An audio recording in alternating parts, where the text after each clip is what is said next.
Good day, fellow learners. Once again, it's Monday, and this is PECHA KUCHA time with your fact check buddy, Ray Gapuz, joining you for this challenging session once again. Why is it challenging? First, for those who are not familiar, let's have a brief overview of what a PECHA KUCHA is.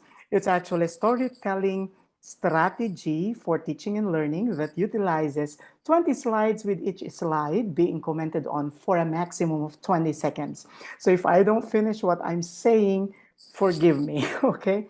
So the method usually lasts for 6 minutes and 40 seconds, so which means we're gonna cover 20 different concepts in 6 minutes and 40 seconds.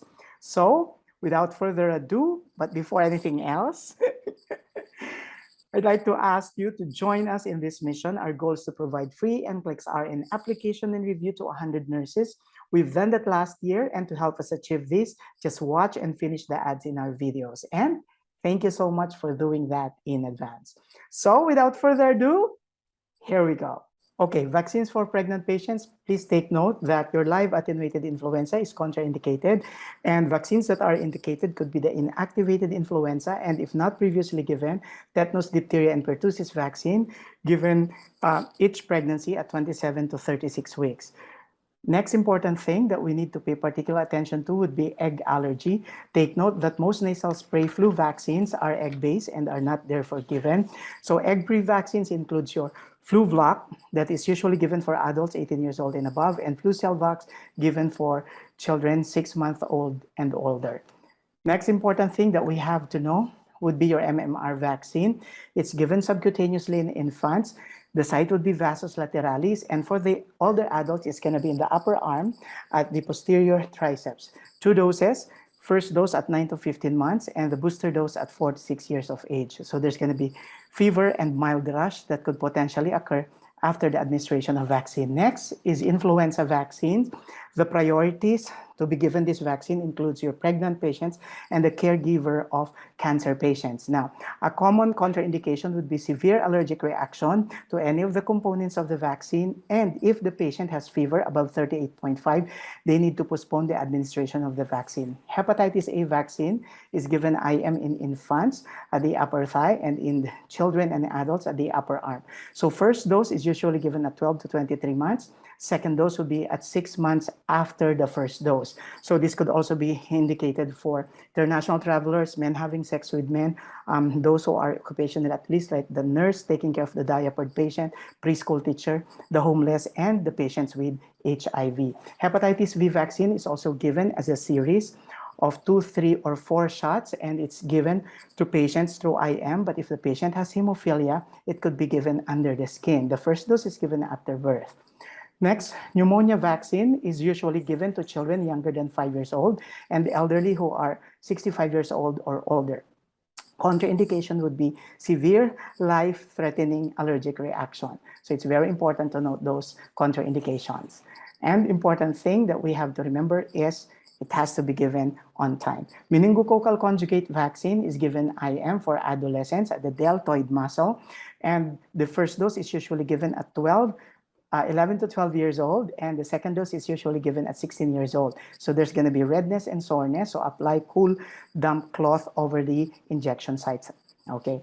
Fainting may occur after that, but that's expected. Household contact of cancer patients, the flu shot or influenza vaccine is given to these caregivers, and if the patient has cancer, what is usually given to the patient would be the inactivated vaccine.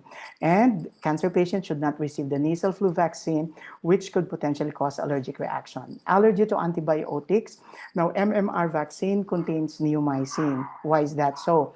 Your neomycin, streptomycin, gentamicin, and polymyxin B are used in vaccine manufacture in order to prevent vaccine contamination. So patients with allergy to antibiotics should not be taking your MMR vaccine.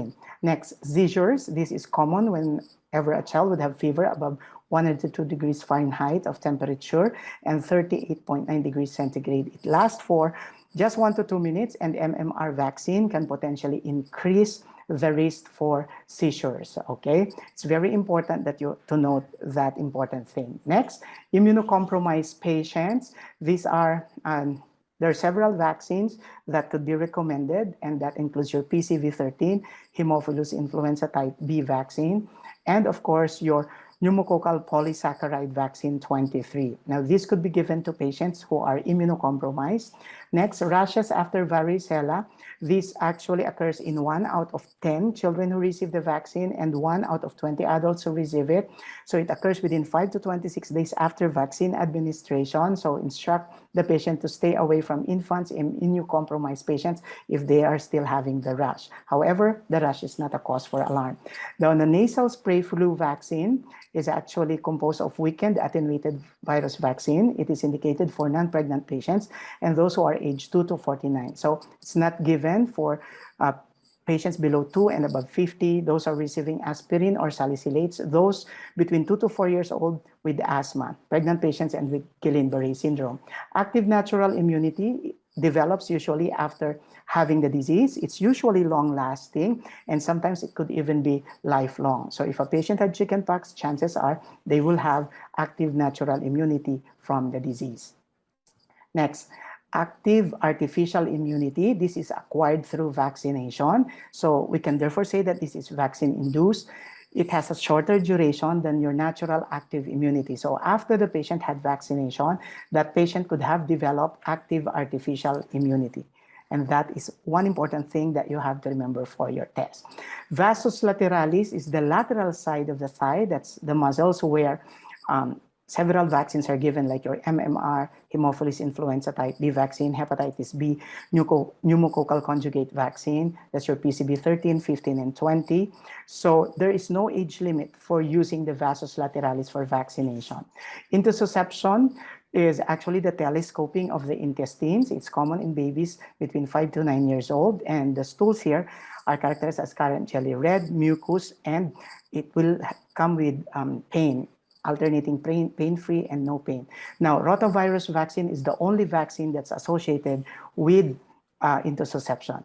Guillain-Barré syndrome usually results from either bacterial or viral infection. This would be manifested by muscle weakness that could be ascending from the legs going up. So this is usually linked with the administration of flu vaccine. So instruct the patient, they have had previous episodes of GBS before they take the flu vaccine. Meningitis is the inflammation of the meninges, and there are several vaccines that could be given to prevent meningitis, and this includes your Haemophilus influenza type B vaccine, MMR, your PCV, and your pneumococcal conjugate vaccines. These vaccines would enable the patient to prevent having meningitis. Wow, that's the end of our PECHA KUCHA 2. I just hope you enjoyed it. I was catching my breath, class. And sometimes I'm closing my eyes just to remember the things that I will have to tell you related to the concepts we covered. So if you have any requests, let's learn together. Send in your request to my email, mentor.raygapuz@gmail.com. And here's your mentor, your fact check buddy, Ray Gapuz, saying a functional concept a day keeps your NCLEX RN fears away. See you in our next video. And of course, every Monday, that's our PECHA KUCHA Day.